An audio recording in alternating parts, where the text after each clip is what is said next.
If there's one food that I would call my greatest weakness and hard for me to say no to, it's the potato. That's why I have so many low carb substitutes for some of my favorite potato dishes, from French fries to mashed potatoes. I have tried so many recipes and come up with different substitutes that are the closest to the potato. One thing I haven't developed yet is a recipe for the tater tot. I found a high protein, low carb substitute for the tater tot that is worthy and pairs perfectly with my keto chicken strips. For this recipe, my potato substitute is going to be cauliflower. But before you click away because you don't like the flavor of cauliflower, I'm going to show you how to prepare it so it doesn't have that off-putting flavor or smell that cauliflower usually has. The easiest way to do this is to use frozen cauliflower rice. Pour in a 10-ounce bag into a dry skillet and let it cook over medium heat until the majority of the moisture has evaporated. Cooking all that moisture out of your cauliflower is the key to getting rid of that funky flavor out of the vegetable. I usually keep cooking and stirring until most of the steam is cooked off. And if you've made cauliflower tots before, you might have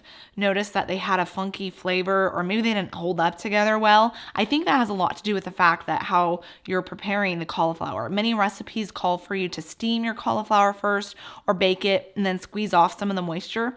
Here you don't have to do that because you're cooking it in a dry skillet until all that moisture evaporates off. And that's, like I said, that moisture holds on to the flavor.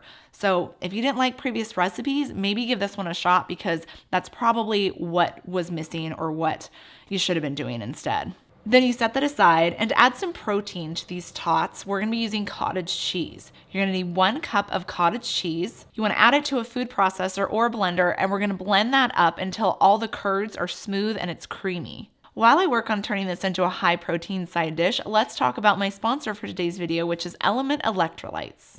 Element is my go-to electrolyte mix that I pretty much have every morning in order to replenish some of the electrolytes that I've lost overnight from sleeping. On a low-carb diet, and since I try to avoid processed foods like potato chips and tater tots, I actually don't get a lot of sodium from my diet. And those electrolytes are crucial to making sure that my neurons are firing and my muscles are firing correctly so I can be at my optimal level. And I actually feel a difference in my energy levels when I have Element electrolytes versus when I don't. Another reason why I love these electrolytes is that they're concentrated in electrolytes. Compared to other leading brands out there, none of them really come close to the amount that Element has. It has 1,000 milligrams of sodium, 200 milligrams of potassium, and 60 milligrams of magnesium in just one packet.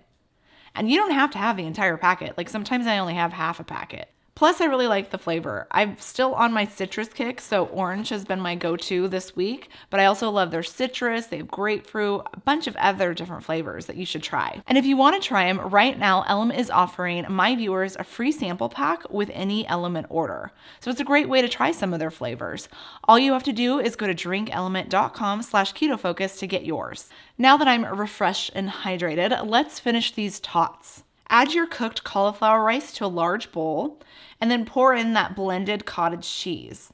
To add in some flavor, sprinkle in about 1/4 cup of packed mozzarella cheese that's shredded and then a tablespoon of grated Parmesan cheese. This is what's going to help your ingredients stick together, so we don't need an egg to make this recipe. Then add in 1/2 teaspoon of garlic powder and 1/4 teaspoon of salt. Mix that together until it's combined.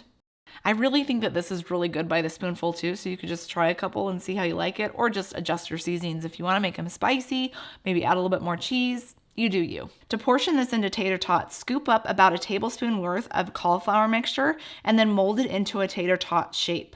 See how cute these are? And then place each tot onto a parchment-lined baking tray, spacing them about 1/2 inch apart since they really don't spread that much. Repeat this with your remaining mixture, and this should make around 25 tots. These will bake in a 375-degree oven for 27 to 30 minutes, just until they're starting to get golden brown on top. Then you remove them and let them cool for a few minutes, and then I like to serve them with some low-carb ketchup or mustard or ranch. And if you want to learn how to make the best low-carb crispy chicken strips to go with these, then click right here because I show you how.